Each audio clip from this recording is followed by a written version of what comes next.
DK ಶಿವಕುಮಾರ್ಗೆ ಗುಮ್ಮಿದ ಖ್ಯಾತ ನಿರ್ದೇಶಕ ರಾಜ್ಯ ಏನ್ ನಿಮ್ ತಾತಂದ ಆಸ್ತಿ ಅಂತ ಹೇಳಿ ಕೇಳಿದ್ದಾರೆ.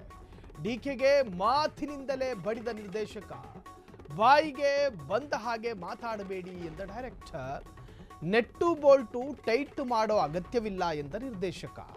ಡಿಕೆಗೆ ಮಾತಿನಿಂದ ಬಡಿದ ನಿರ್ದೇಶಕ. ಡಿಕೆಗೆ ರಾಜೇಂದ್ರ ಸಿಂಗ್ ಬಾಬು ಪ್ರಶ್ನೆ ಮಾಡಿದ್ದಾರೆ.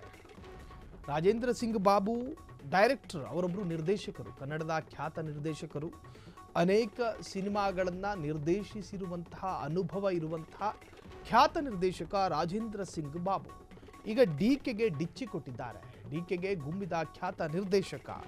ಹಾಗಾದ್ರೆ ಏನು ಹೇಳಿದ್ರು ನಿರ್ದೇಶಕ ರಾಜೇಂದ್ರ ಸಿಂಗ್ ಬಾಬು? ಹೇಳಿದ್ದು ಮೊನ್ನೆಯ ಕಾರ್ಯಕ್ರಮವೊಂದರಲ್ಲಿ ಡಿಕೆ ಶಿವಕುಮಾರ್ ರಾಜ್ಯದ ನೆಲ ಜಲ ಭಾಷೆ ಅಂತ ಬಂದಾಗ, ಕಾಂಗ್ರೆಸ್ ಪಕ್ಷ ಒಂದು ಹೋರಾಟ ಅಥವಾ ಒಂದು ಪಾದಯಾತ್ರೆ ಅಥವಾ ಯಾವುದಾದ್ರೂ ಒಂದು ಕ್ಯಾಂಪೇನ್ ಹಮ್ಮಿಕೊಂಡಾಗ ಸಹ ಅಂದರೆ ಸಿನಿಮಾ ನಟ ನಟಿಯರು ಪಾಲ್ಗೊಳ್ಳಬೇಕು, ಸ್ವಯಂ ಪ್ರೇರಿತವಾಗಿ ವಾಲಂಟಿಯರ್ ಆಗಿ ಪಾಲ್ಗೊಳ್ಳಬೇಕು.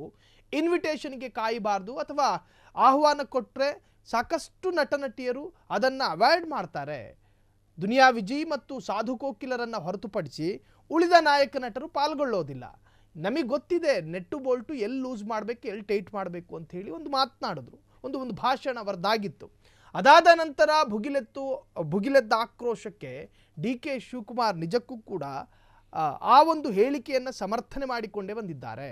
ನಾನು ಆ ಹೇಳಿಕೆಯಿಂದ ಹಿಂದೆ ಸರಿಯೋದಿಲ್ಲ, ನಾನು ಏನು ಹೇಳಿದ್ನೋ ಅದಕ್ಕೆ ನಾನು ಬದ್ಧನಾಗಿದ್ದೀನಿ ಎನ್ನುವಂಥ ಹೇಳಿಕೆಯ ವಿರುದ್ಧ ಈಗ ಆಕ್ರೋಶಗಳು ಭುಗಿಲೆದ್ದಿದ್ದಾವೆ. ಜೊತೆಗೆ ಖ್ಯಾತ ನಿರ್ದೇಶಕ ರಾಜೇಂದ್ರ ಸಿಂಗ್ ಬಾಬು ಕೂಡ, ರಾಜ್ಯ ನಿಮ್ಮ ತಾತನ ಆಸ್ತಿಯಲ್ಲ, ಇಲ್ಲಿ ನೀವು ಅಧಿಕಾರದಲ್ಲೇನು ಶಾಶ್ವತವಾಗೇನು ಉಳಿಯೋದಿಲ್ಲ.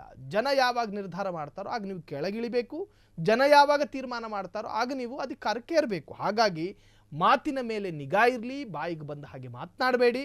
ಸಿನಿಮಾ ಏನು ಬಿಟ್ಟಿಗೆ ಬಿದ್ದಿಲ್ಲ, ಸಿನಿಮಾ ನಟ ನಟಿಯರು ಏನು ಬಿಟ್ಟಿಗೆ ಬಿದ್ದಿಲ್ಲ, ನೀವು ವಿವೇಚನೆಯಿಂದ ಮಾತನಾಡಿ ಅಂಥೇಳಿ ಖ್ಯಾತ ನಿರ್ದೇಶಕರೊಬ್ಬರು ಈಗ ಡಿಕೆ ಶಿವಕುಮಾರ್ ಅವರಿಗೆ ಟಾಂಗ್ ಕೊಟ್ಟಿದ್ದಾರೆ.